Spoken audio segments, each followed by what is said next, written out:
रहा है यहाँ पर?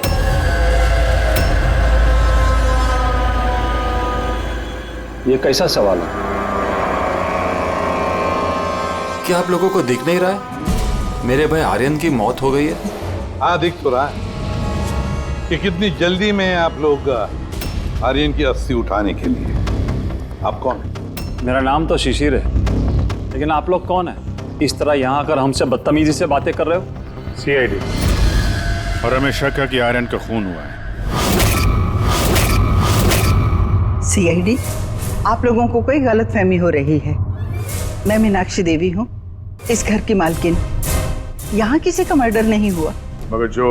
एक मिनट, इससे पहले कि आप कोई और सवाल करें, मैं आपको बता देना चाहती हूँ कि आप लोग इस वक्त मेरे घर की चौखट पे खड़े हैं, वो भी अनइनवाइटेड, यानी कि बिना बुलाए। बिन बुलाए नहीं आए हम लोग, हमें फोन किया गया था। ये बताया गया है कि यहाँ पे आर्यन का खून हुआ है। What nonsense! किसने किया था फोन? कोई हीरा नाम है। हीरा? तुम्हारी इतनी हिम्मत! मेरे मना करने के बावजूद तुमने इन लोगों को यहाँ बुलाया? क्यों मीनाक्षी देवी जी, आप नहीं चाहते कि आपके बेटे का खूनी पकड़ा जाए? या फिर ऐसे तो नहीं ना कि कोई आपका ही करीबी, उसी ने ये खून किया हो और आप उस पर पर्दा डालना चाहती हैं? बस, मैं अपने परिवार पे इतना गंदा इल्जाम बर्दाश्त नहीं कर सकती। तो फिर क्या वजह थी सीआईडी को ना कॉल करने की? वजह ये है कि अगर मैं आप लोगों को बता भी दूं कि मेरे बेटे आर्यन का खून किसने किया है, तो ना तो आप लोग यकीन करते और ना ही उसे पकड़ पाते। मीनाक्षी देवी जी, दुनिया में ऐसा कोई भी खूनी नहीं है जिसे हमने नहीं पकड़ा है। नाम बताइए। नाम ही तो नहीं है उसका। मेरे बेटे का खून एक सांप की आत्मा ने किया है। क्या? क्या? सांप की आत्मा? हाँ, वो सांप मरने के बाद मेरे बेटे से अपना बदला लेने आया है, भूत बनकर। अगर आप लोगों को यकीन नहीं है तो देख लीजिए, मेरे बेटे की गर्दन पे सांप के काटने के निशान हैं।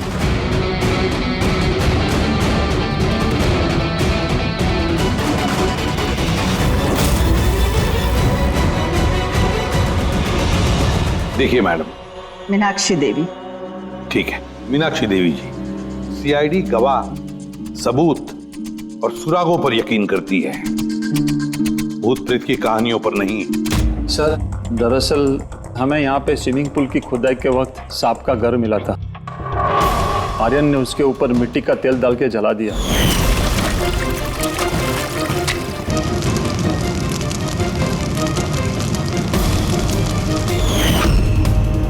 सर, सारे सांप मर गए और अब वो वापस आ गए, भूत बन के बदला लेने। भूत? आप... सर, ये मेरी वाइफ है, नैना। लेकिन मुझे और आर्यन को तो नजर आया था वो भूत। आखिर उस सांप ने मेरे पति की जान ली। मैंने तो एक तांत्रिक को भी बुलाया था ताकि घर की शुद्धि करा सकूं, लेकिन वो भी बुरी आत्मा को नहीं भगा पाई। सर, सभी नौकर घर छोड़कर चले गए सिवाय फैनी और हीरा के। ये हमारे बरसों के वफादार है। हीरा, हीरा तुम्हें ऐसा क्यों लगता है कि आर्यन का खून हुआ है? क्या तुम्हें इस सांप के काटने वाली बात पर यकीन नहीं है? हाँ साहब, हम सांप का बदला नहीं मांगते, क्योंकि मैंने इस परिवार का नमक खाया है, इसलिए मुझसे रहा नहीं गया तो मैंने आपको बुला लिया ताकि असली खूनी पकड़ा जाए। अच्छा किया, फिर कम से कम कोई तो है इस घर में जो सेंसिबल बातें कर रहा है। क्या खाक अच्छी बातें कर रहे हैं?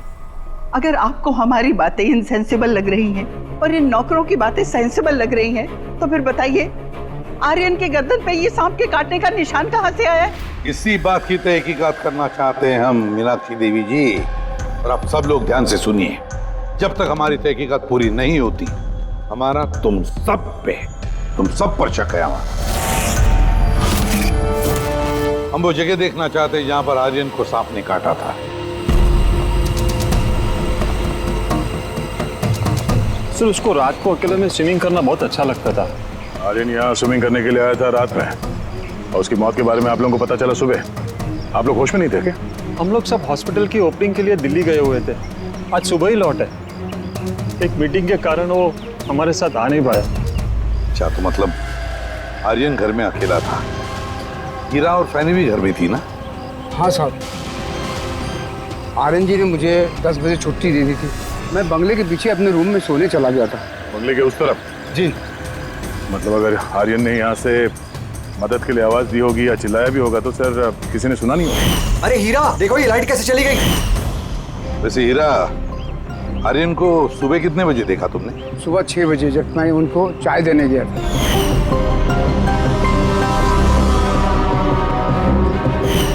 वैसे तुम सब लोग दिल्ली गए थे किस हॉस्पिटल के इनॉग्रेशन के लिए? सर हमारा खुद का हॉस्पिटल। मेरे पापा डॉक्टर थे और उसके बाद मेरा भाई भी। मेरी वाइफ भी डॉक्टर है। सर मेरा बेटा सचिन और आर्यन की बेटी विनीता दोनों साथ में मेडिकल की पढ़ाई कर रहे हैं बॉस्टन में। अमेजिंग। ये अजीब बात है, घर में पूरा परिवार डॉक्टर है फिर भी इतना अंधविश्वास। सर। हाँ हाँ अभिजीत। अच्छा, यहाँ पे तो सांप के दिन है। हाँ, इसमें सांप हो सकता है क्योंकि अक्सर सांप चींटियों के या फिर कीड़ों के घरों में अपना घर बना देते हैं। कहीं ऐसा तो नहीं कि आर्यन को सांप नहीं डसा हो और ये सांप की आत्मा वाली बात ये लोग फैला रहे हैं? बिल्कुल हो सकता है अभिजीत। सर आर्यन को सांप ने पूल में काटा था, तो हो सकता है कि सांप की खाल, सलाइवा या सांप का जहर स्विमिंग पूल के पानी में उसके ट्रेसेस हैं। काम करते हैं, स्विमिंग पूल का पानी का सैंपल ले लेते हैं फॉरेंसिक लैब के लिए।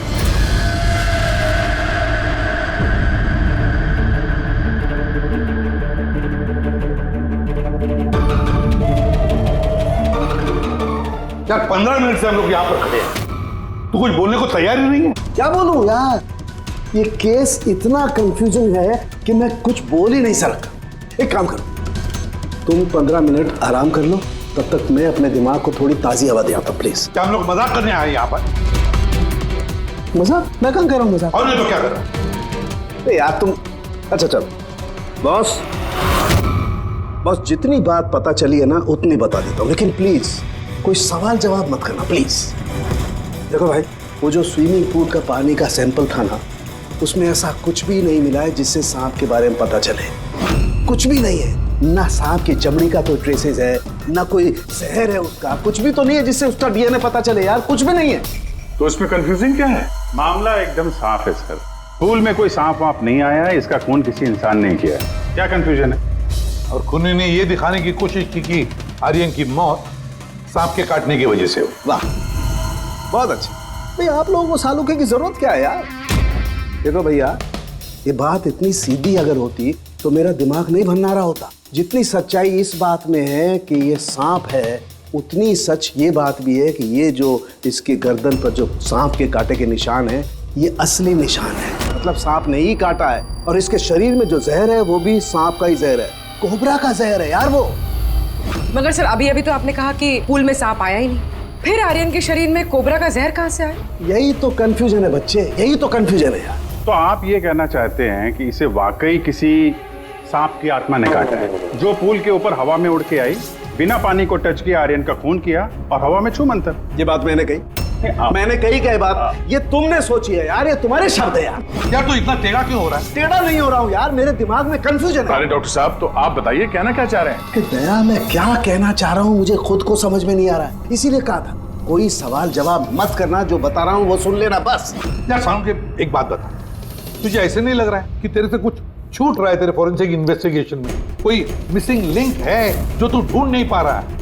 नहीं तो दो रिजल्ट कैसे आ सकते हैं? हाँ यार, यही तो कंफ्यूजन है, दो रिजल्ट्स क्यों आएंगे? लेकिन आए बॉस, सांप का जो असली जहर है उसे, और इसके शरीर में जो जहर है उसको, दोनों को मैंने कंपेयर किया। बड़ी आश्चर्यजनक बात पता चली। आओ दिखाता हूँ। ये देखो, ये आर्यन के शरीर में जो जहर है ये बताता है कि ये पहले ऑक्सीजन के कांटेक्ट में आया है।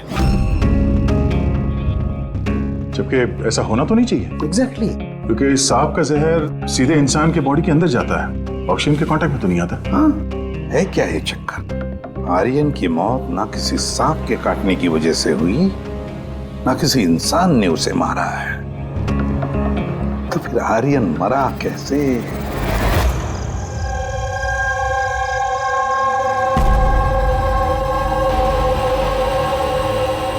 पापा, हाँ पापा वो बाकी का जो काम है वो कल पूरा कर लेंगे। मैं जाके जो दूसरा केबिन है उसे लॉक मार देता हूँ, तब तक आप दोनों इसको लॉक मार दीजिए। ठीक है बेटा।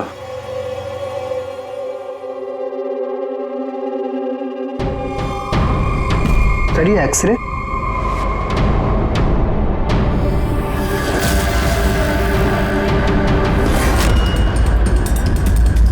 इम्पॉसिबल। ये तो इंसान के दांतों का एक्सरे, लेकिन इसके दांत तो सांप के है। अरे ये क्या हुआ? एक मिनट सर, मैं देख के आता हूँ।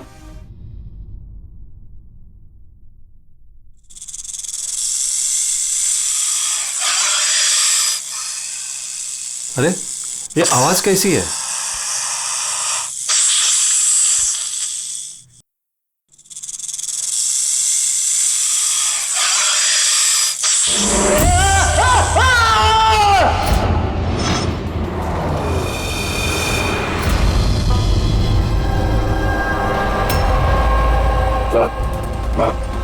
इनके पैर में भी ये सांप के काटने का निशान है। फिर से सांप? क्या कहा सर आपने? सांप? हाँ सांप। क्यों, क्या हुआ? सर लाइट जाने से पहले शिशिर सर और मैं ये एक्सरे देख रहे थे।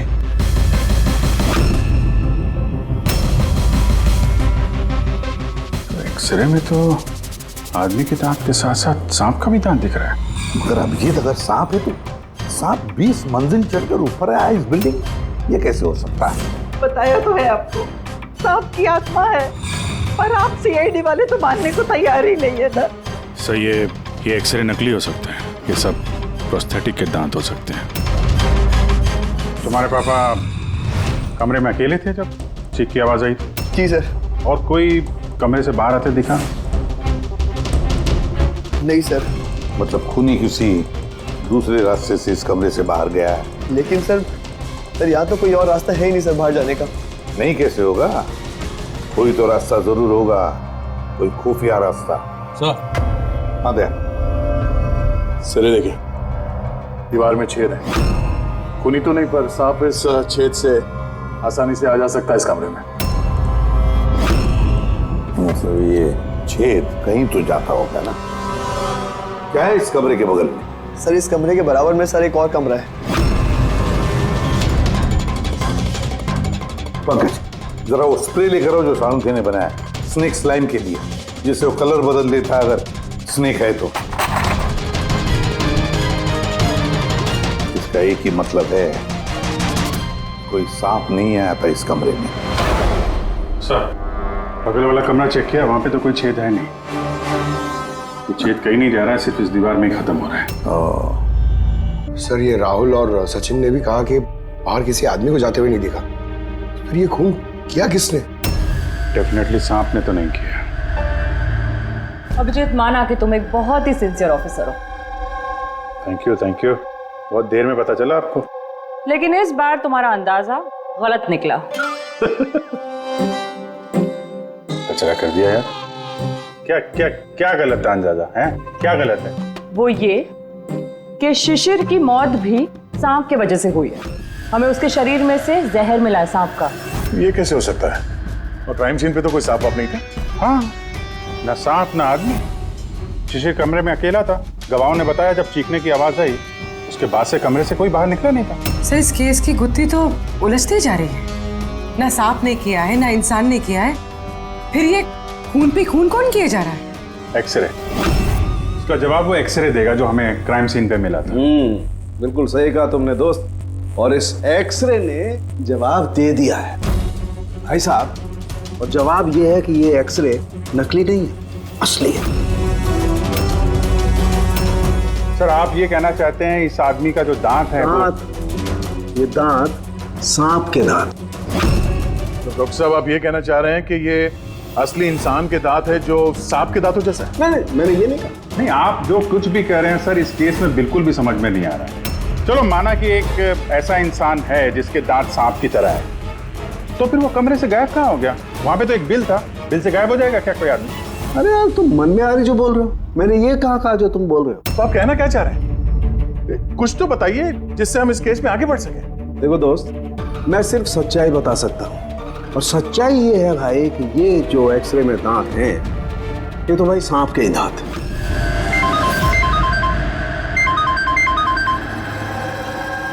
Yes. Really? You sure? Okay, thank you. क्या तारिका, रिपोर्ट आई? सर, शिशिर के शरीर में जो जहर मिला है वो क्रेट सांप का है। ये लो, क्रेट सांप का। और सर, आर्यन के शरीर में जो जहर है वो कोबरा का है। यानी तो अलग अलग सांप ये जुर्म कर रहे हैं। मतलब ये क्राइम को इंसान ही कर रहा है, जो कोबरा और करेट जैसे सांपों के जहर को आसानी से अरेंज कर सकता है कहीं से। एक बात समझ में नहीं आ रही है, अगर वो इंसान है तो फिर छेद में गायब कैसे हो सकता है? राज का जवाब शायद वहीं छिपा है। रेडी? हॉस्पिटल में जितने भी लोग काम करते हैं ना, सबकी लिस्ट बनाओ, कुंडली चेक करो सबके, फोन रिकॉर्ड्स वगैरह सब देखो। फिर बाकी परिवार वालों को भी कुंडली निकालते हैं, क्या पता इनमें से किसी के पास कोई गहरा मकसद हो ये दो खून करने के। सर, पूरे परिवार की कुंडली निकाल ली। काफी अमीर लोग हैं, 2 हॉस्पिटल्स हैं इनके, और दुनिया के कोने कोने में प्रॉपर्टीज खरीद रखी। मतलब पैसा मोटिव हो सकता है? दुश्मनी का भी एंगल हो सकता है सर। पंकज लगा हुआ है पता लगाने में। अच्छा, ये फैमिली में आपस में कोई झगड़ा हो रहा है, कुछ पता चला? सर, पूरा परिवार बड़े प्यार से एक दूसरे के साथ रहता है, सिवाय 2 बहुओं के। हालांकि वो आमने सामने झगड़ती नहीं है, लेकिन एक दूसरे को कुछ खास पसंद भी नहीं करती। और ये आयुष और ये सचिन, शिशिर का बेटा, उनके बारे में क्या? सर, आयुष का अमेरिका में हॉस्पिटल खोलने का बहुत बड़ा प्लान था, और उसके दोनों भाई शिशिर और आर्यन उसके साथ इस प्रोजेक्ट पे काम कर रहे थे। और सचिन को तो वैसे भी पापा की वसीयत मिलने ही वाली थी। जब खून हुआ तब इनकी जो एलिबाई है उसके बारे में क्या है, कितना सच है? सर, ये आर्यन का जब खून हुआ ये सब दिल्ली में थे। हॉस्पिटल के इनॉग्रेशन की फोटो देखी है मैंने, चेक की। और जब शिशिर की मौत हुई उसके परिवार वाले घर पे ही थे सर, सिवाय इस सचिन के। और ये 2 नौकर, फैनी और हीरा, दोनों ही बहुत वफादार है सर। पिछले 30 साल से परिवार की सेवा कर रहे हैं लोग। आप रेडी? अच्छा,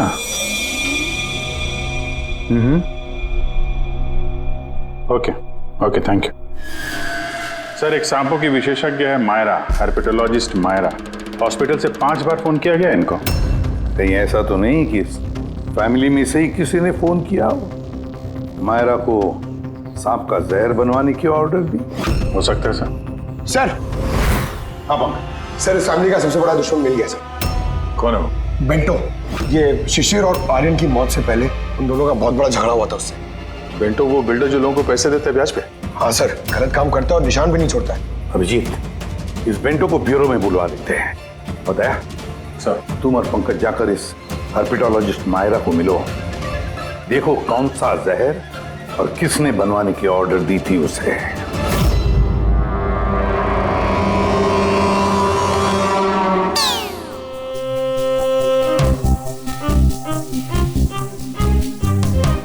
सर, मैं जरा चलता हूँ, आप यहाँ संभाल लेंगे, मैं चलता हूँ सर। एक मिनट बैठो। एक बात बताओ, तुम ये सांप से इतना डरते क्यों?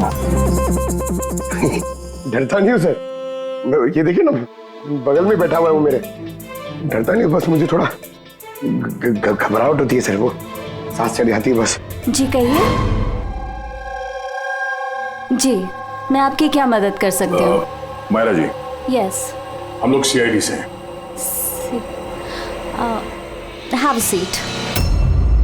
मायरा जी, एक केस के सिलसिले में हम कुछ पूछताछ करने हैं आपसे। 2 खून हो गए। ओह माय गॉड, लेकिन इसमें मैं आपकी क्या मदद कर सकती हूँ? 2 हफ्ते पहले आरएम हॉस्पिटल से 5 फोन कॉल्स आए थे आपके पास। जी आए थे, लेकिन उनका इस केस से क्या लेना देना? ये दो लोग जो जिनका खून हुआ है वो आरएम हॉस्पिटल से जुड़े हुए थे। ओह, इन दोनों का खून सांप के जहर से हुआ है। और वो खून सांप के काटने की वजह से नहीं हुआ है। किसी इंसान ने वो जहर खूनी को दिया है और उसने मर्डर किया। आप मुझ पे शक कर रहे हैं? आपको लग रहा है कि खूनी की मदद मैंने की है जहर सप्लाई करके? हाँ, ऐसा ही कुछ है।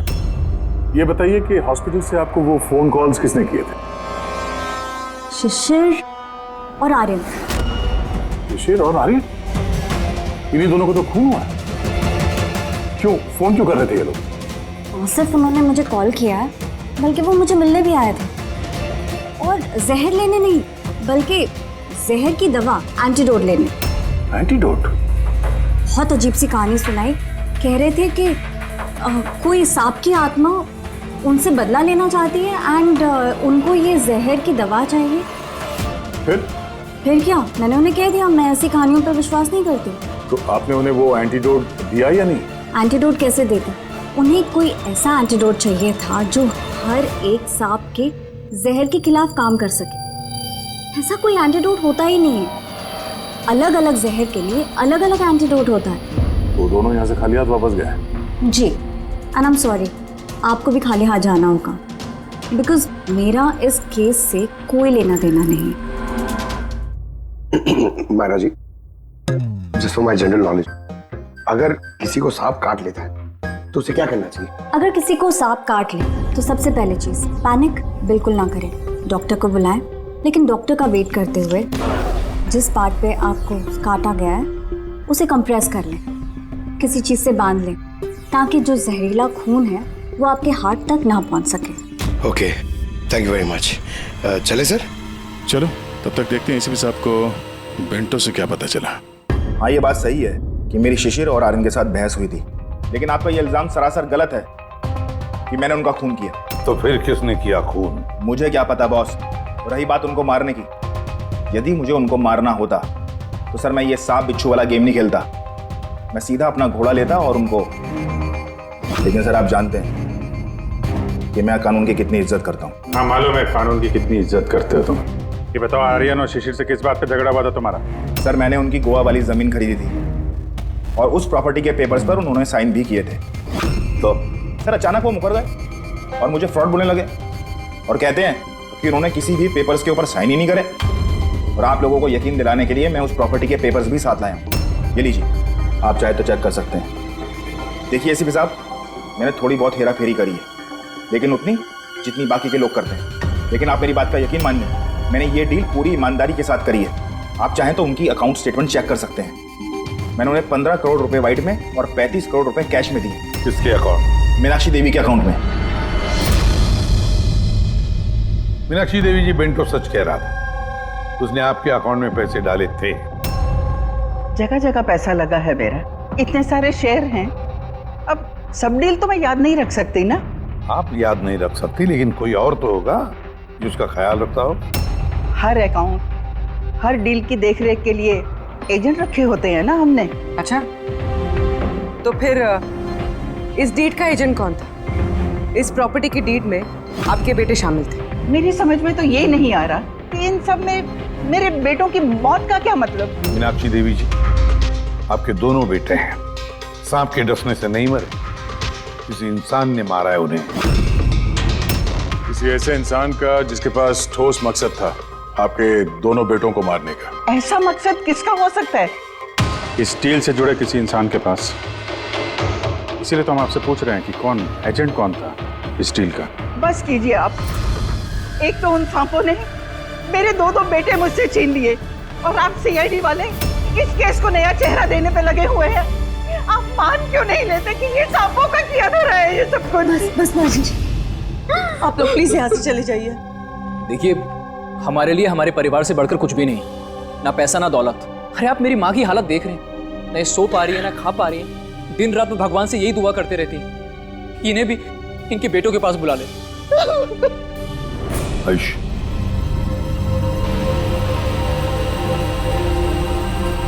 आयुष, तुम्हारे दोनों भाइयों की मौत शायद प्रॉपर्टी की वजह से नहीं हुई है, लेकिन ये जो भी कोई कर रहा है ना, वो तुम्हारे पूरे परिवार को खत्म करना चाहता है और उसका अगला शिकार शायद तुम हो। सर क्या सच में मेरी जान को खतरा है? जी हाँ, लेकिन घबराओ मत, इस बार हम तुम्हारे साथ में हैं उस सांप का सामना करने के लिए। तुम्हारे दोनों भाइयों पे हमला रात में हुआ था, तो शायद तुम पे भी हमला रात को ही होगा।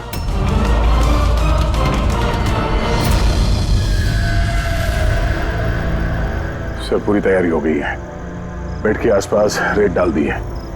आप देखते हैं सांप आके डसता है या और कुछ? सर नाइट विजन कैमरास भी लगा दिए ताकि उसका चेहरा हमें दिख जाए। Very good.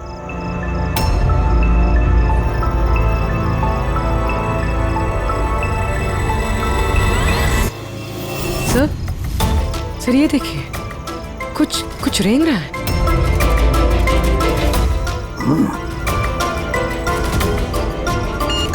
My God, attack हुआ। Let's go.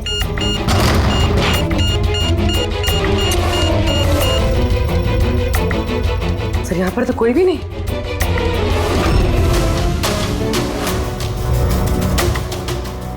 सिवाय ये सांप के निशान के। My God. देखो यार, मैं जानता हूं आप लोग क्या कहना चाहते हो, लेकिन प्लीज पहले मेरी बात सुनो। बस इस बार भी सांप नहीं था। और सर जो रेत आप लोगों ने वहां डाली थी उसमें से भी सांप से रिलेटेड कुछ भी नहीं मिला है। और फुटेज क्लियर नहीं है, तो कैसे मान लिया जाए कि सांप है? हम अगर उस पुतले पे जो जहर मिला है वो कोबरा का है और काटा भी उसने सांप की तरह ही है। काटा सांप की तरह है, जहर कोबरे का, दांत का निशान सांप का। ये सांप नहीं तो आखिर है क्या? नहीं सालुंकी नहीं, अब ये मत कह रहे कि तुझे कुछ पता नहीं। यार तीसरा खून होते होते बच गया है, तो फोरेंसिक डिपार्टमेंट से कुछ तो मदद चाहिए हमें। हम जवाब नहीं दे रहे, हम क्या काम नहीं कर रहे? सर ऐसी बात नहीं है, हम भी तो अपनी तरफ से पूरी कोशिश कर रहे हैं ना, जो भी हमसे बन पा रहा है। यार देखो, हमें इतना मालूम है कि ये खूनी जो भी है उसने 3 भाइयों में से 2 भाइयों का खून किया है, और तीसरे भाई पर वो फिर से कल कोशिश करेगा, कल रात को। और अब ये खूनी सांप है, इंसान है, जो भी है, जल्द से जल्द इसका खेल खत्म करना पड़ेगा। हाँ पंकज, ओके ठीक है। सर पंकज का फोन था, उसे उस एजेंट का एड्रेस मिल गया है जो इस फैमिली की प्रॉपर्टीज की डील करवाता है। मदन नाम है उसका, और ये बिल्डर वाली डील भी उसी ने करवाई थी। मदन ने पहले भी डील में हेराफेरी की, और शायद इस शिशिर और आर्यन को इसके फ्रॉड के बारे में पता चल गया होगा। इसके पहले कि इसका पूरा भांडा फूटता, दोनों को रास्ते से हटा दिया। मदन, इस मदन के घर जाओ, नींद में से उठाओ उसे और नींद हराम कर दो उसकी। कौन है? अबे दिमाग तो गिरवी नहीं रख के आए हो, हैं? जानते हो क्या वक्त हो रहा है? हाँ? तुम्हारी गिरफ्तारी का वक्त हो गया। सीआईडी 420 का अंजाम, जेल चल के भुगतना। बेंटो ने सब बता दिया हमें। बेंटो?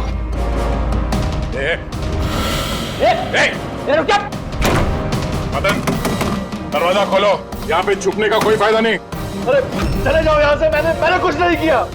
शिशिर और आर्यन का खून किया तुमने, दरवाजा खोल। अरे मैंने किसी का खून नहीं किया। लाइट्स ऑफ क्यों? ये चीखा क्यों? कहीं आत्महत्या तो नहीं कर रहा है? हटो। अरे क्या हुआ? नो, सांप है यहाँ, इसी कमरे में।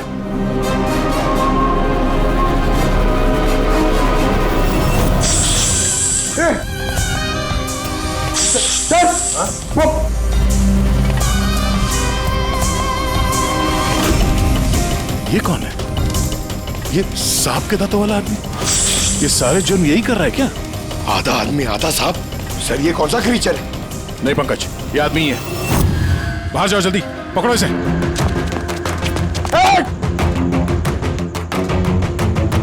लाओ यहाँ। हिला डुल ये जहर तुम्हारे दिल तक पहुंचना नहीं चाहिए। सर इसका मतलब जो आदमी हमें घूर रहा था उसी ने काटा है। हो सकता है। बड़ी एम्बुलेंस को फोन करो जल्दी। देखो यहाँ आसपास कोई लाइट का स्विच है क्या?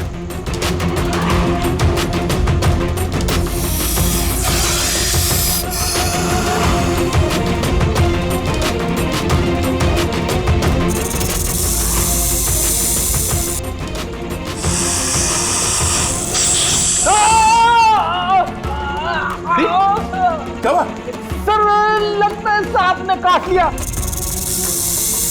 एक मिनट हिलना नहीं। लंबी लंबी सांस लेते रहो। एम्बुलेंस को फोन किया ना? हाँ सर।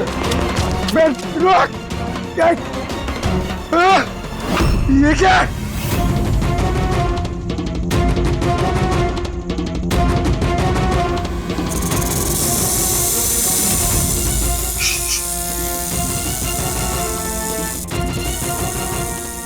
सांप अभी भी कमरे में ही है। मेटल के टुकड़े?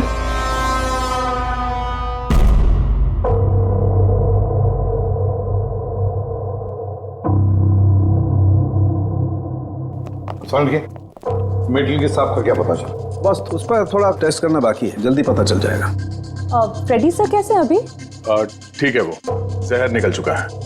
और वो मदन? वो भी स्टेबल है, फिलहाल सदमे में है। कुछ वक्त लगेगा उसे नॉर्मल होने में। भाई एक बात तो पक्की है, ये मदन तो खूनी नहीं।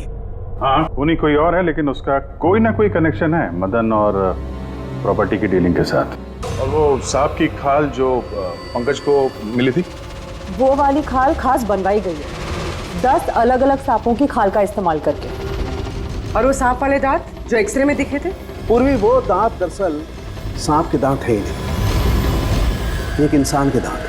अरे पहले तो आपने कहा था कि... पहले कह रहा था क्योंकि पहले मुझे पता नहीं था कि इस इंसान को एक खास किस्म की बीमारी है। इस बीमारी का नाम है हाइपोहाइड्रोटिक एक्टोडर्मल डिस्प्लेसिया। मतलब इस बीमारी में इंसान के नाक, बाल, खाल, दांत ये सब कुछ अजीब तरीके से डेवलप होने लगते हैं, जैसे इस इंसान के साथ हुआ।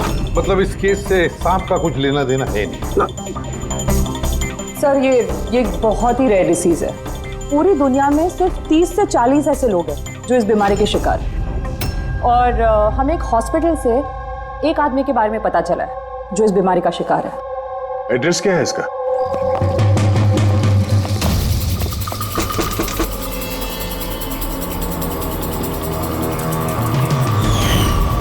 यही है सर। कल रात को मदन के घर के बाहर क्या कर रहा था?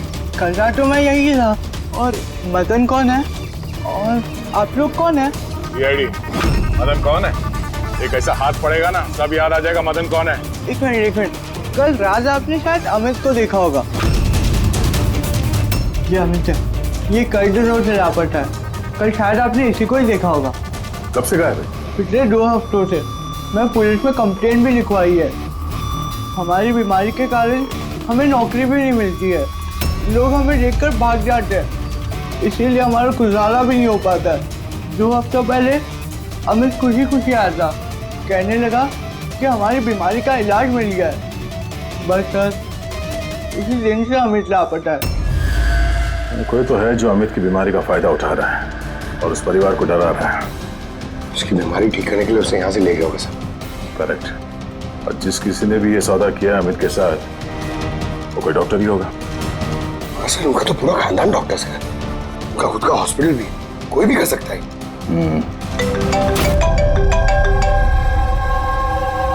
हाँ डॉक्टर साहब। अच्छा दैट्स ग्रेट। ठीक है हम लोग पहुंच रहे हैं। क्या सर? डॉक्टर सालुंके का फोन था, आखिर में वो जहरीला सांप मिल ही गया। अरे डॉक्टर साहब कहाँ है वो सांप? बताइए ना। पंकज तो सांप के डर से अंदर आ ही नहीं वैसे। तारिका, सांप किधर है? सांप इधर है।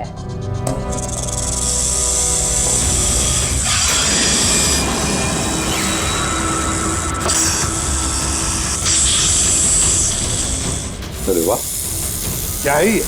बॉस ये रोबोटिक स्नेक है। वो जो मेटल के टुकड़े मिले थे मैं तभी समझ गया था कि कूली ने इसी तरीके की किसी चीज का इस्तेमाल किया होगा। ऐसा ही सांप बनाया होगा, रोबोटिक स्नेक। और इस रोबोटिक सांप में कैमरा लगा हुआ है और एक ऐसा डिवाइस भी जो किसी पे भी जहर इंजेक्ट कर सके। और इसके लिए किसी भी छोटे बिल में जाना कोई मुश्किल बात नहीं है। रोबोटिक आर्म के बारे में तो सुना था, वो जो डॉक्टर लोग यूज करते हैं ऑपरेशन के लिए। तो सर ये सब हॉस्पिटल में आसानी से मिल सकता है। शायद कुनी ने इसी का इस्तेमाल किया हो ये सांप बनाने में। हाँ दे, लेकिन बस रोबोटिक आर्म का रेंज ऑफ मोशन काफी कम होता है, लेकिन हाँ टेक्निक यही इस्तेमाल की हो। इसका तो एक ही मतलब है अभिजीत कि जिसने भी ये मेटल का सांप ऑपरेट किया है वो बिल्कुल ऑफिस या फिर स्विमिंग पूल के आसपास ही होगा। फिर तो सर ये लगता है किसी नजदीक वाले आदमी का ही काम है। क्या कोई परिवार वाला?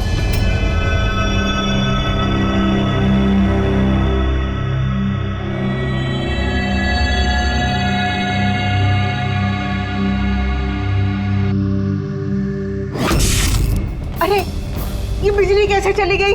फ्यूज उड़ गया होगा, मैं चेक करता हूँ। सचिन देखना सब।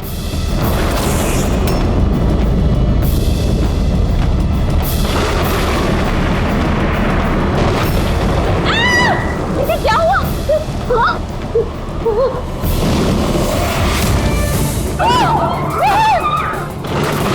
हे भगवान, मेरे आयुष की रक्षा करना इस सांप की आत्मा से।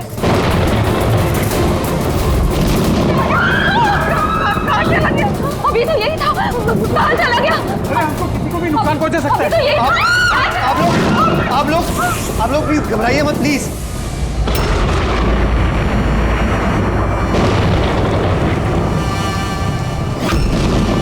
तुम यहाँ क्या कर रहे हो?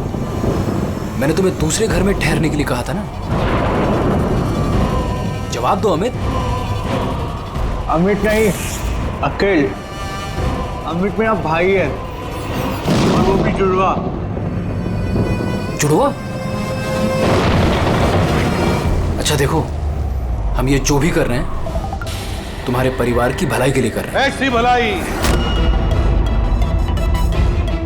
जो निर्दोषों के खून से रंगी है, क्यों है ना आयुष? आप लोग? ये हमारा प्लान था, असली सांप को बिल से बाहर निकालने के लिए। शायद तुम भूल गए आयुष कि अमित का कोई जुड़वा भाई भी है। और फिर तुम हमारे चंगुल में फंस गए। हमें अपने चंगुल में फंसाना इतना भी आसान नहीं है।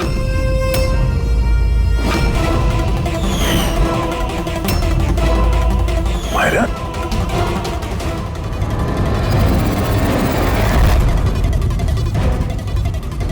मीनाक्षी देवी को तो हम बचा लेंगे, लेकिन तुम दोनों को सीआईडी से कौन बचाएगा? हाँ? जुए की लत लग गई थी मुझे, करोड़ों रुपए का कर्जा चढ़ गया था मुझ पर। इसलिए आज से 2 साल पहले मैंने प्रॉपर्टी के कागजों पर आर्यन और शिशिर भैया के साइन ले लिए थे। लेकिन जब प्रॉपर्टी के दाम बढ़ गए और भैया ने मुझसे कहा कि उस प्रॉपर्टी को वो बेचना चाहते, मैंने उस समय तो कुछ बहाना बना लिया। लेकिन फिर एक दिन भैया को पता चल ही गया कि वो प्रॉपर्टी उनके नाम पर है ही नहीं। और इससे पहले कि उसे कुछ पता चल जाए इस बारे में, तुमने अपने दोनों भाइयों को खत्म कर दिया। शर्म आ रही है मुझे आज अपने आप पे, तुझे अपना बेटा कहते हुए। माँ मैं क्या करता? अगर भैया को पता चल जाता तो वो मुझे घर से निकाल देते, जायदाद से बेदखल कर देते। इसलिए मैंने मेरी गर्लफ्रेंड माहिरा की मदद ली। अमित की बीमारी के बारे में मैंने न्यूज़पेपर में पढ़ा था, सोचा उन्हीं का सहारा ले लेते हैं अपना जुर्म छुपाने के लिए। आयुष ने मुझे मीनाक्षी देवी के बारे में कहा था कि वो बहुत अंधविश्वासी हैं, तो सांप की बात पर आँख मूंद पर विश्वास कर लेंगे। मेरे दिए जहर से आर्यन की डेथ हुई है।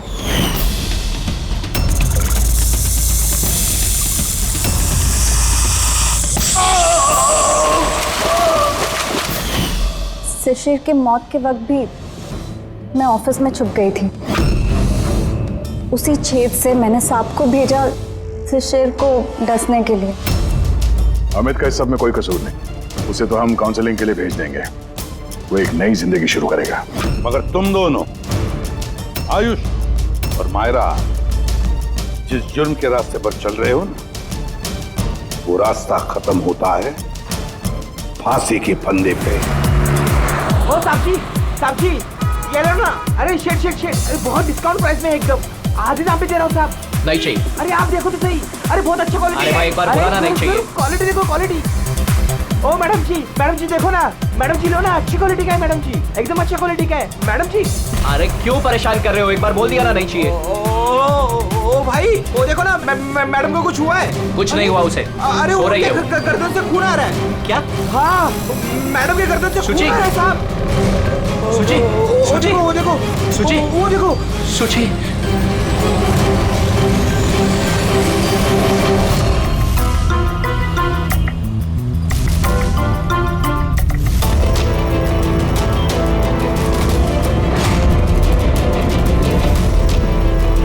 काफी खून बह चुका है, लगता है गोली काफी देर पहले चली थी।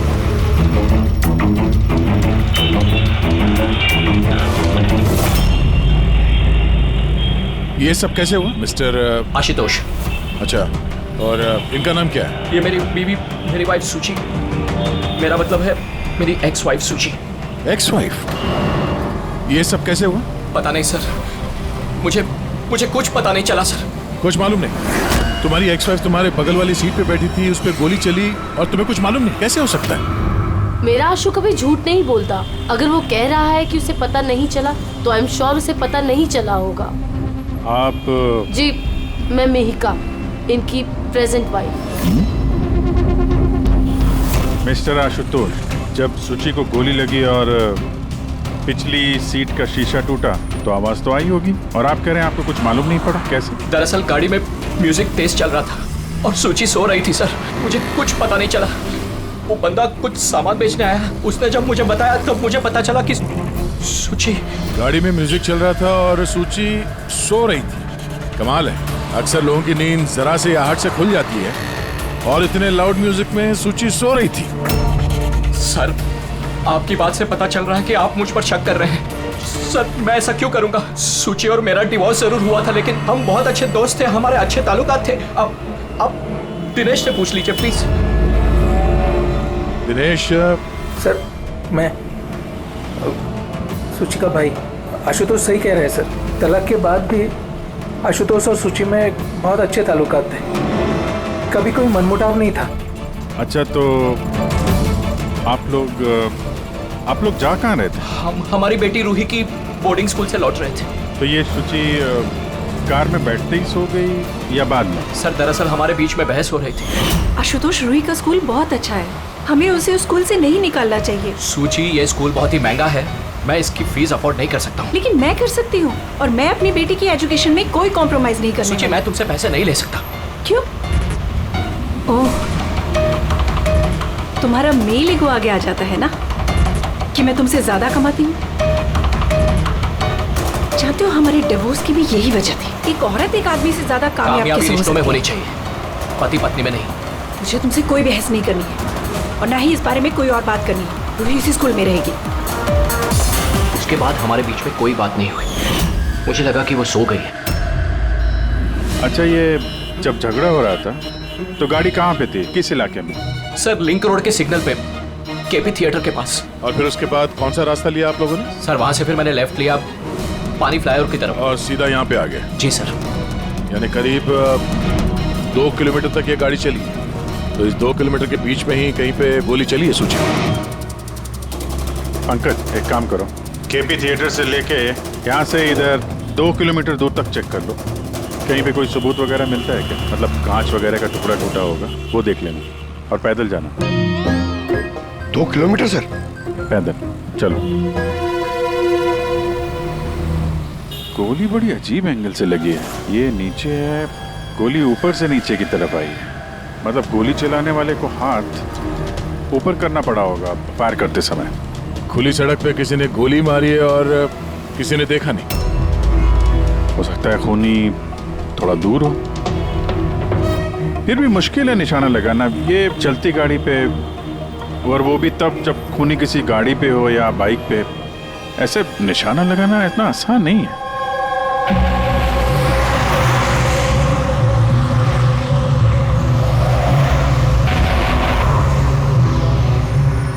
रास्ते में कहीं पे गाड़ी रोकी थी तुमने?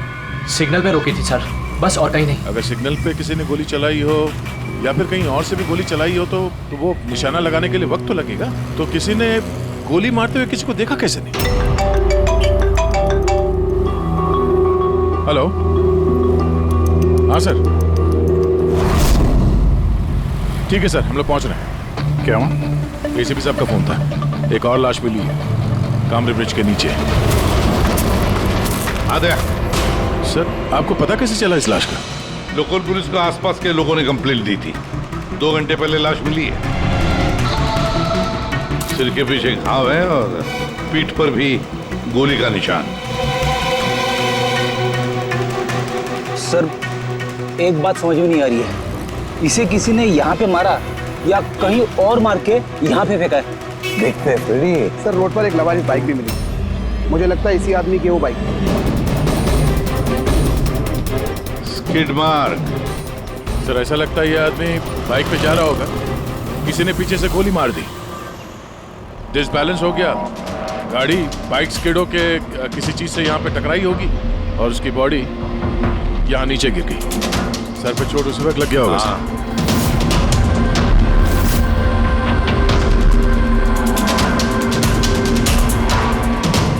सर, समझ में नहीं आ रहा ये आदमी कौन है, इसका कोई आइडेंटिफिकेशन नहीं है। ये मिसिंग पर्सन ब्यूरो में पूछताछ करूं क्या? फ्रेडी, इतनी जल्दी कोई भी मिसिंग पर्सन ब्यूरो में रिपोर्ट दर्ज नहीं करेगा। काम करो, आरटीओ में जाकर इस बाइक का रजिस्ट्रेशन चेक करो, सारे के सारे डिटेल्स मिल जाएंगे, मालिक कौन है वगैरह। दूसरे केस का क्या हुआ, कुछ पता चला? नहीं सर, बड़ा अजीब केस है, समझ में नहीं आ रहा गोली किसने चलाई और कहां से। सर, वो पूरा इलाका देख लिया सर, लेकिन कोई सुराग नहीं मिला। ट्रैफिक पुलिस ने क्या बताया? सर, ट्रैफिक पुलिस वाले, वहाँ के दुकानदार और 2-3 जन और जो खड़े थे, उन सबसे पूछा सर, किसी को खून के बारे में कुछ नहीं पता। सर, सूची पे गोली चली कहां से? देखते हैं। सर, मैंने कहा ना आपसे, मुझे नहीं पता कि सूची को गोली कब और कैसे लगी। आशुतोष, दिनेश, मेहिका, सूची के सबसे करीब थे ना तुम तीनों भी? नहीं? तो फिर अब बताओ, सूची की मौत से तुम तीनों में से किसका फायदा होने वाला था? क्या मतलब? सर, हम सूची को क्यों मारना चाहेंगे? सर, मेरी सगी बहन थी, सगी बहन, मैं अपनी बहन को क्यों मारूंगा सर? करोड़ों रुपयों के लिए। और क्या? करोड़ों रुपयों के लिए। मुझे क्या फायदा हो सकता था? मेरा और सूची का तो ऑलरेडी डिवोर्स हो चुका था। हो सकता है डिवोर्स ही वो वजह हो। डिवोर्स के बाद भी मैं और सूची बहुत अच्छे दोस्त थे, दोस्त की तरह बर्ताव करते थे। ये भी तो हो सकता है ना कि तुम्हारी अपनी पहली बीवी के साथ जो दोस्ती थी, वो शायद तुम्हारी दूसरी बीवी को पसंद ना आई हो। सर, आप ये कैसी बातें कर रहे हैं? मुझे इनकी दोस्ती से क्या प्रॉब्लम होगी? मुझे इनकी दोस्ती से कोई प्रॉब्लम नहीं थी, मैं बिल्कुल भी इनसिक्योर टाइप की लड़की नहीं हूँ। अगर सूची की हत्या तुम तीनों में से किसी ने नहीं की, तो फिर किसने मारा सूची को? किसने मारा? मैं बताता हूँ आपको। सूची एक एनजीओ में काम करती थी, उसने वहां पर शैली नाम की एक अकाउंटेंट का भांडाफोड़ किया था, क्योंकि शैली पैसे को लेकर हेराफेरी कर रही थी। तुम्हें लगता है कि शैली का हाथ हो सकता है सबके पीछे? जी हाँ सर, कई बार शैली ने उसको धमकी भी दी थी। सर, मुझे तो लगता है कि ये काम पृथ्वी का हो सकता है। अब ये पृथ्वी कौन है? बड़ा ही बदतमीज किस्म का इंसान है, रोमियो टाइप। सूची ने पुलिस में कंप्लेन भी की थी उसके खिलाफ, कुछ दिन के लिए जेल भी गया था। ठीक है, तुम तीनों जा सकते हो। Thank you sir. Thank you sir.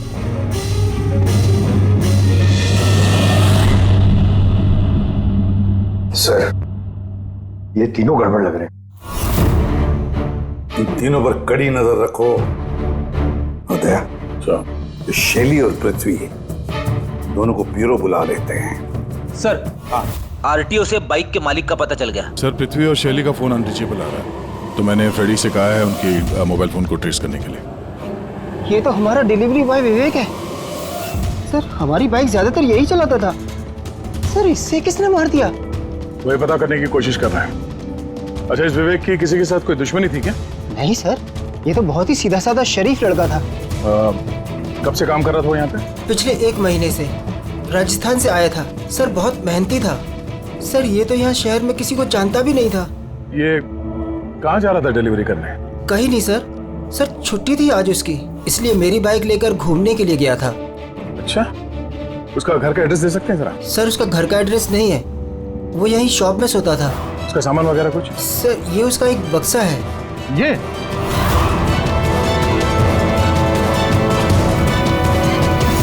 Sir, ये विवेक के बॉक्सेस और सारे सामान चेक किए मैंने, उसमें ये सर्कस के पैम्फलेट्स के अलावा और कुछ नहीं मिला। या तो उसे सर्कस बहुत ही ज्यादा पसंद होगा, या फिर अपने फ्री टाइम में ये पैम्फलेट बना के वो पैसे कमाता होगा। एक ऐसा मर्डर जिसमें सस्पेक्ट ही नहीं है।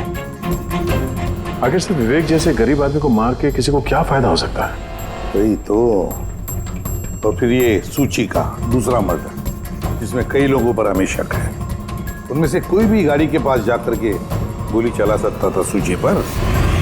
नहीं बस, आई एम सॉरी बट मैं तुम्हारी बात से सहमत नहीं। कौन सी बात से? यही कि किसी ने इसे पास से गोली मारी। क्या मतलब? सब मतलब ये। यार ये तो राइफल की गोली है। हाँ सर, और ये गोली सूची के गले पर यहाँ इस तरफ फंसी हुई थी। गोली राइफल से चली है तो काफी दूर से चली होगी।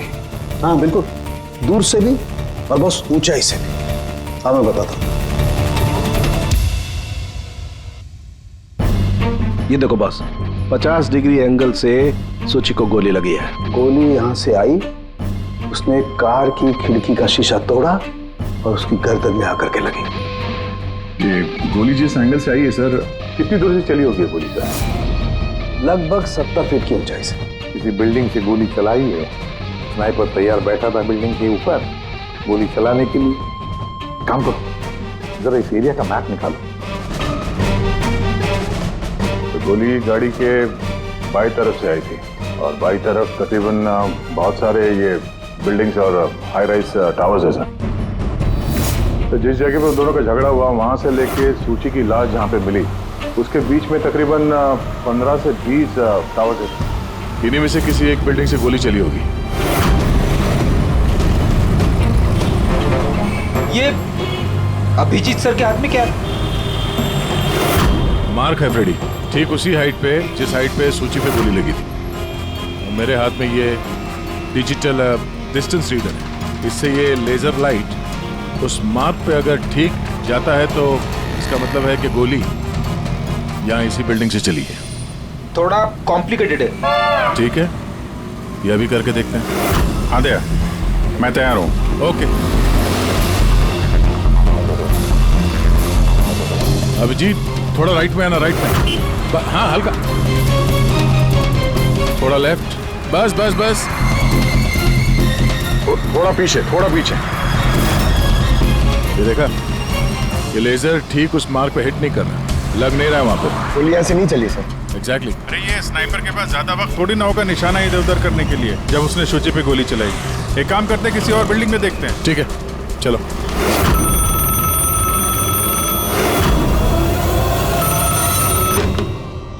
हेलो। हाँ हेलो, क्या ये फैंटेसी सर्कस जयपुर राजस्थान का ऑफिस है?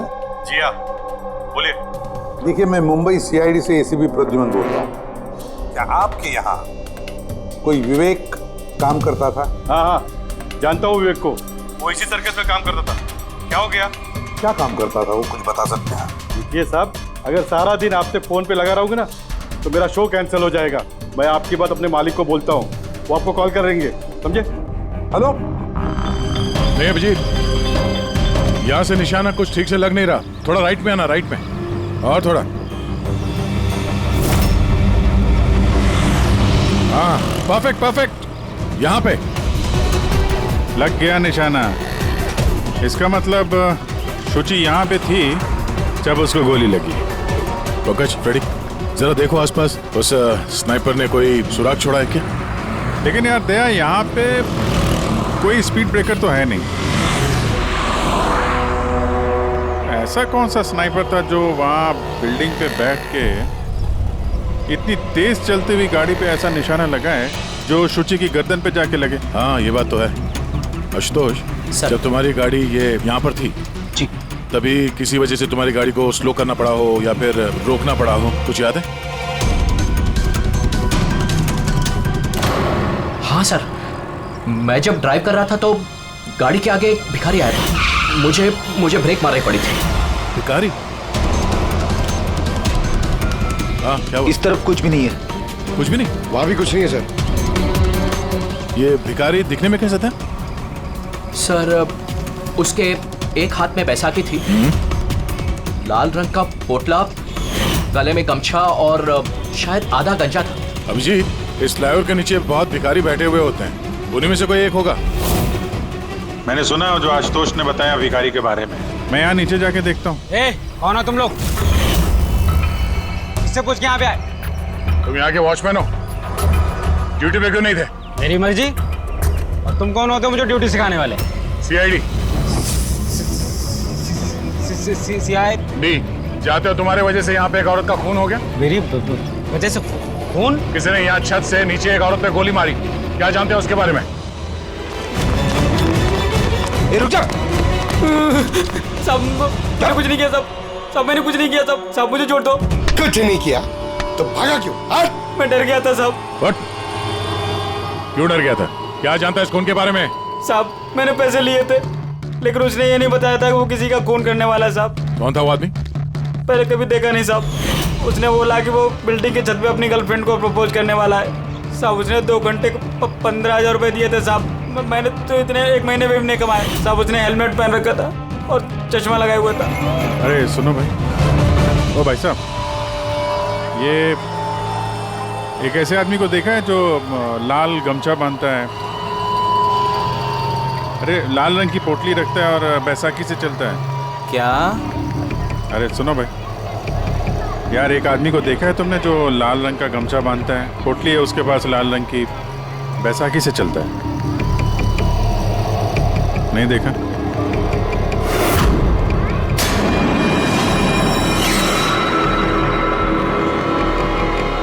अरे सुनना जरा, अरे सुनो भाई, बात करनी है यार। अरे ए, क्या कर रहा है भाई? अरे रुको यार।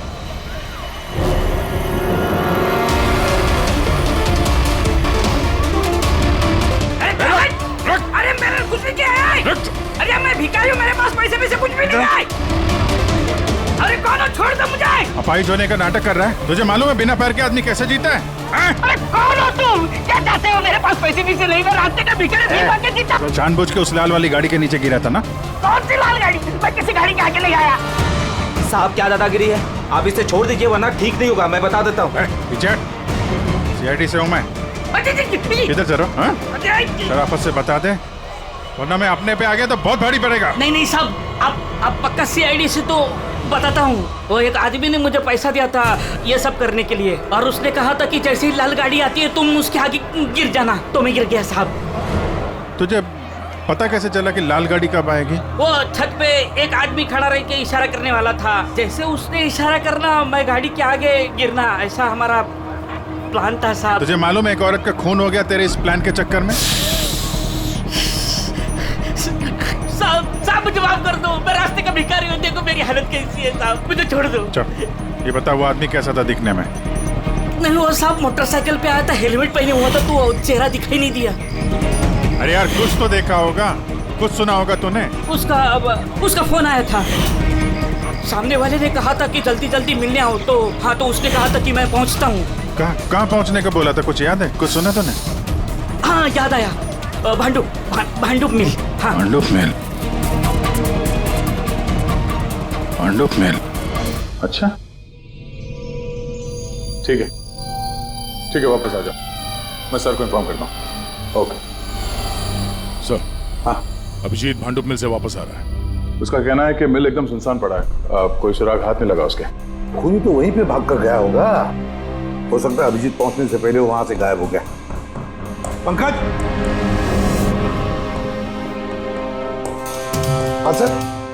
पंकज एक काम करो, जिस वक्त सूची को गोली लगी थी उस वक्त उस एरिया में कितने मोबाइल फोन एक्टिव थे पता लगाओ। स्नाइपर का फोन उसी में से एक हो सकता है। सर। हाँ। पंकज, ये भी देखना कि उनमें से कितने लोग भांडुप मिल गए थे। सर।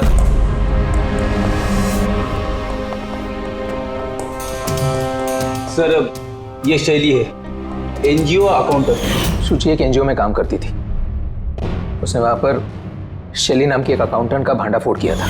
और ये पृथ्वी है जिनके खिलाफ सूची ने रिपोर्ट लिखवाई थी। सूची ने पुलिस में कंप्लेन भी की थी उसके खिलाफ। कुछ दिन के लिए जेल भी गया था।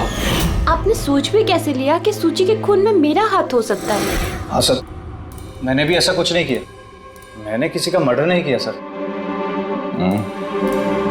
शैली, तुम्हारी नौकरी चली गई थी सूची के वजह से, और उसके बाद से तुम्हें अभी तक कोई नौकरी मिली नहीं। उधार के पैसे ले लेके घर का खर्चा चला रही हो तुम।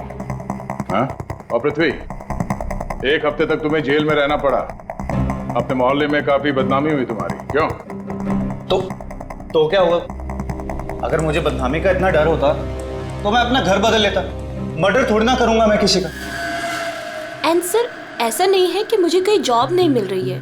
इट्स जस्ट लाइक कि मुझे मेरे लायक कोई जॉब नहीं मिल रही है, इस वजह से मैं कहीं ज्वाइन नहीं कर रही हूँ। आपको आशुतोष और उसकी नई पत्नी मिहिका से पूछताछ करनी चाहिए। वो आपस में खुश नहीं है, लेकिन दिखावा करते। आशुतोष तो सूची के पास वापस जाना चाहता था। शायद मिहिका ने इसीलिए। एंड सर, सूची की ना उसके भाई दिनेश से भी नहीं बनती थी। हमेशा ना फोन पे उससे झगड़ती ही रहती थी। अच्छा, और किस बात को लेके होता था ये झगड़ा इन दोनों भाई बहन के बीच?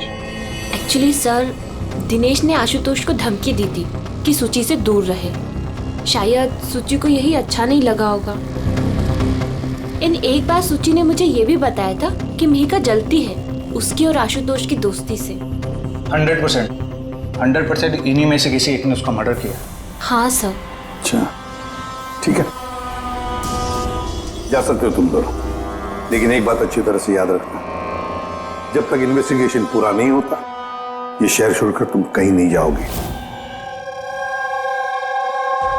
इस केस में किसी की बातों का भरोसा नहीं हो रहा सर।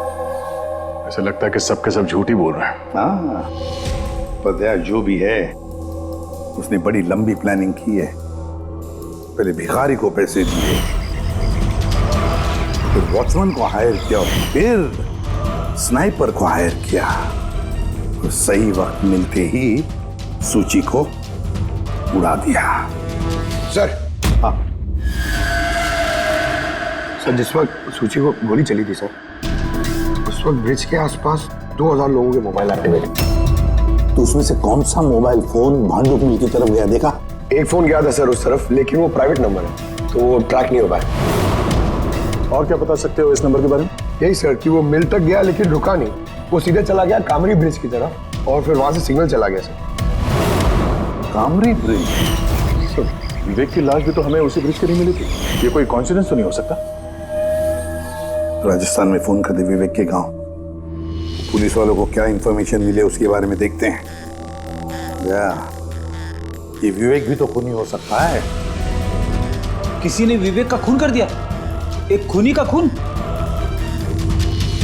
कुछ भी हो सकता है फ्रेडी, इस केस में कुछ भी हो सकता है। अबे बार बार भागता क्यों है? हैं?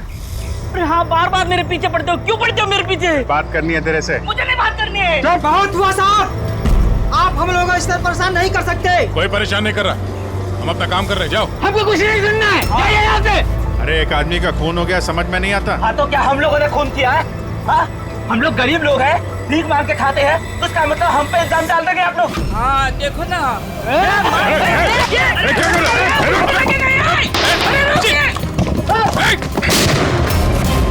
अभिजीत, तो ठीक हो? थोड़ा सा। ओह नो, पत्थर लग गया है। क्या किया तुम लोगों ने? हाँ? ये देख, इसने पैसे दिए थे तुम्हें? इसका भी खून हो गया? हाँ, मर गया ये। ध्यान से देख। क्या ये वही आदमी है जिसने तुझे बोला था कार के आगे गिरने के लिए? जरा झूम करो।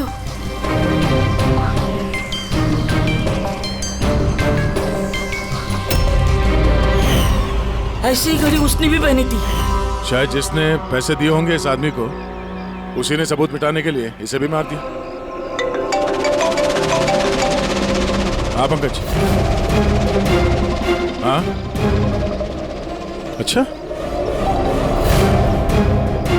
ओह ठीक है ठीक है। Okay okay thank you. Pankaj का फोन था, बता रहा था कि विवेक राजस्थान में किसी सर्कस में काम कर रहा था, निशानेबाज था। 1 महीने पहले उसने सर्कस की नौकरी छोड़ दी। कह रहा था कि मुंबई में कोई अच्छी नौकरी लगी है उसे, और हाँ जाते जाते वहां से वो राइफल वो भी चुरा के ले गया। राइफल चुरा के आया था? सुची की सुपारी लेकर आया होगा यहाँ पे, और ये दुकान पे इसलिए काम कर रहा था ताकि किसी को शक ना हो। हाँ, और इस पूरे जुर्म का जो मास्टरमाइंड है वो राजस्थान तो गया होगा इस विवेक को सुपारी देने के लिए। है कौन ये मास्टरमाइंड जो आंखों के सामने रहकर भी नजर नहीं आ रहा है?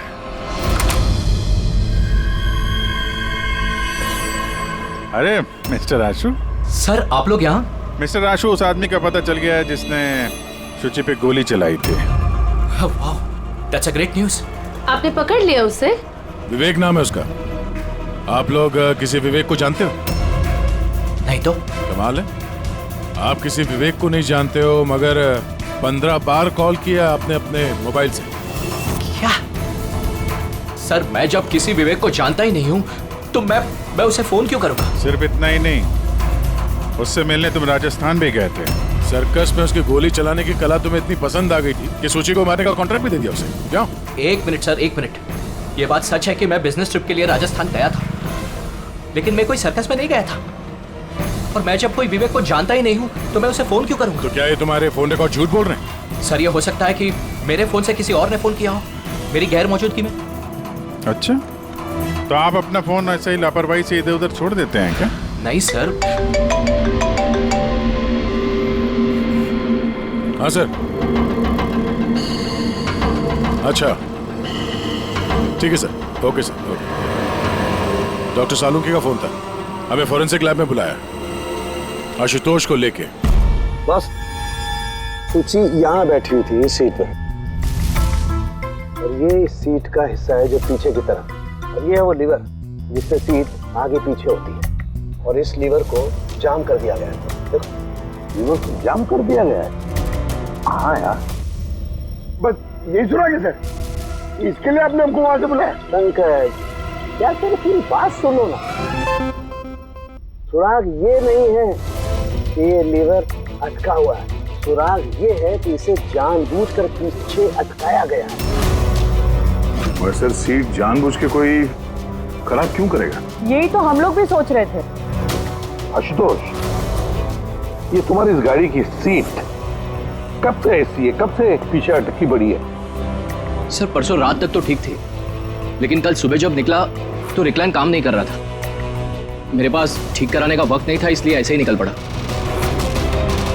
सालुंकी साहब, सीट खराब होने का इस केस से क्या लेना देना? लेना देना है पहले, और लेना देना यह है कि खूनी चाहता था कि सीट पीछे अटकी रहे ताकि सूची की पोजीशन ऐसे रहे पीछे की तरफ। सर, अगर वो आगे बैठती या पीछे बैठती तो उससे खूनी को क्या फर्क पड़ता? खूनी तो गोली चलाने वाला था ना। यार पंकज, तुम एक काम करो, यहाँ ड्राइविंग सीट पे बैठो। सारिका, तुम सूची की जगह। हाँ। अब मान लो कि मैं सूची हूँ, तो जब मैं इस सीट पे बैठी थी तब मेरा सर ऐसे था।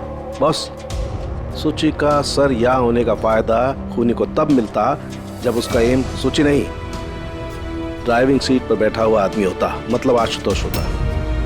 लेकिन आशुतोष को किसी भी वजह से बहुत जबरदस्त ब्रेक लगाना पड़ा। ब्रेक की वजह से झटका लगा, और झटके में सूची आगे आई, और बस गोली आशुतोष को लगने की बजाय सूची को लग गई। सर इसका मतलब आशुतोष खूनी नहीं है, बल्कि कोई उसका खून करना चाहता है।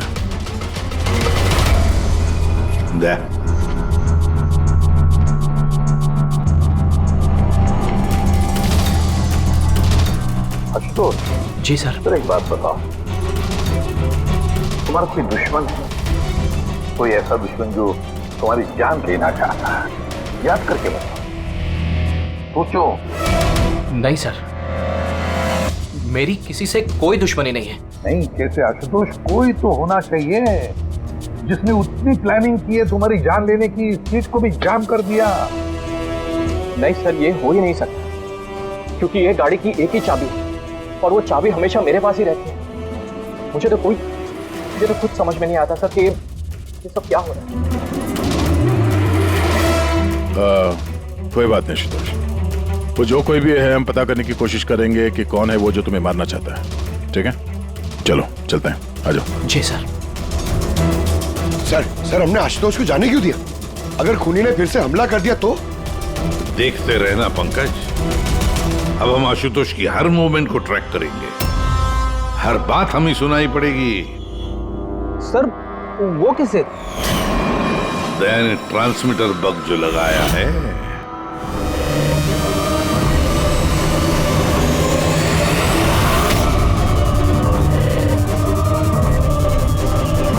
ये क्या कर रहे हो?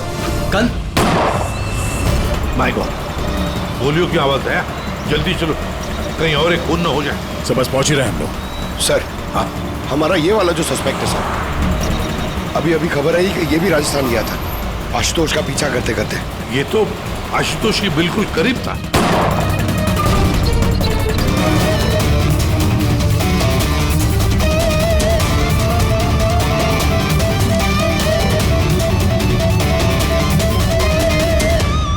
दिनेश सर, मैं सुची का भाई। मर गया सर? मैंने कुछ नहीं किया सर, ये मुझे मारना चाहता था सर, ये मारना चाहता था मुझे। क्यों मारना चाहता था इसमें? सर इसे लग रहा था कि इसकी बहन की बर्बादी का जिम्मेदार मैं हूँ। शादी के बाद सुची डिप्रेशन में चली गई थी और उसने अपने आप को मारने की भी कोशिश की, और ये सब मैं नहीं जानता था सर, बिल्कुल नहीं जानता था। जाने अनजाने में इन दोनों की मौत का जिम्मेदार मैं बना हूं सर, जाने अनजाने। पंकज, इसे जरा छांव में बिठा दो, मेरी फोरेंसिक लैब भेज दो।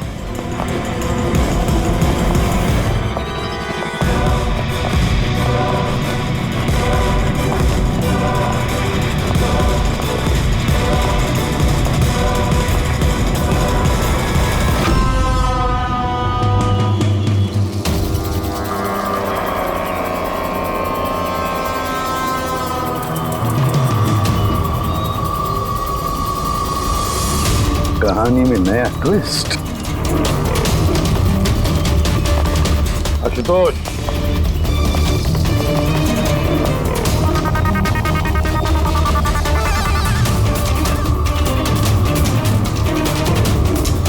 जानते हो क्या है ये? नहीं सर, मुझे नहीं पता। नहीं पता? अभी जान जाओगे। पंकज, तलाशी लो इनकी। मगर क्यों? हाथ ऊपर करिए, पता चल जाएगा आपको।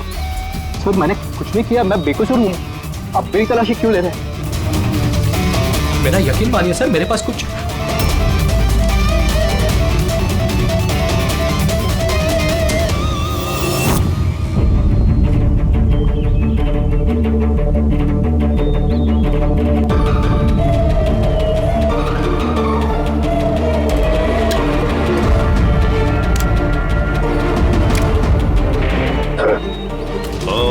Rubber bullets. मुझे नहीं पता सर, इससे क्या साबित होता है? क्या साबित होता है? हा? तुमने इस गन से दिनेश का खून किया, असली बुलेट से। हा? तो फिर ये गन कैसे आई तुम्हारे पास, और वो नकली रबर बुलेट कैसे फायर हुआ और कब?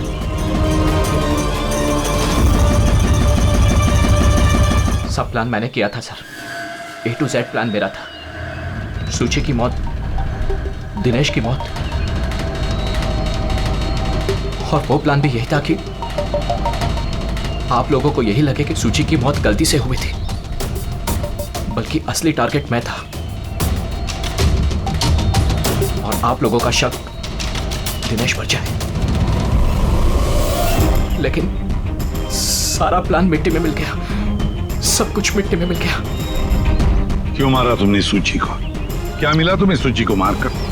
सूची मेरी बेटी रूही को लेकर हमेशा हमेशा के लिए देश छोड़कर जा रही थी सर,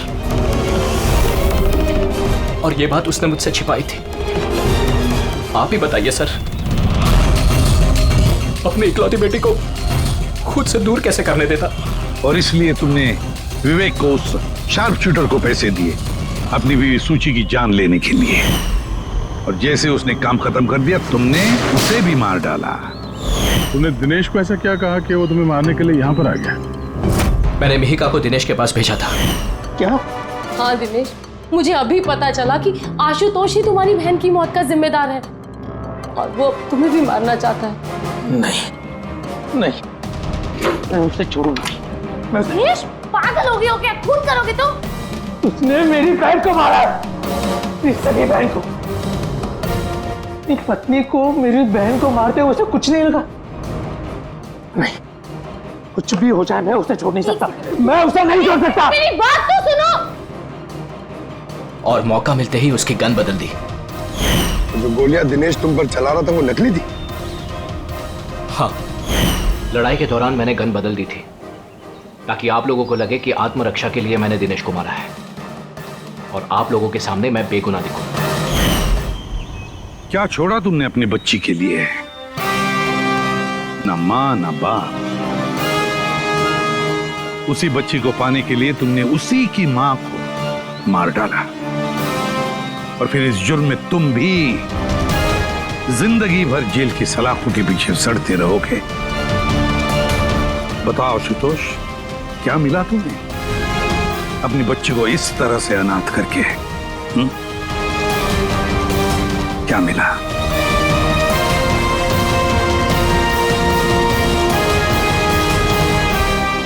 CID के और भी मजेदार और सस्पेंस से जुड़े एपिसोड्स को देखने के लिए हमारे चैनल को सब्सक्राइब करें और बेल आइकॉन दबाना ना भूलें।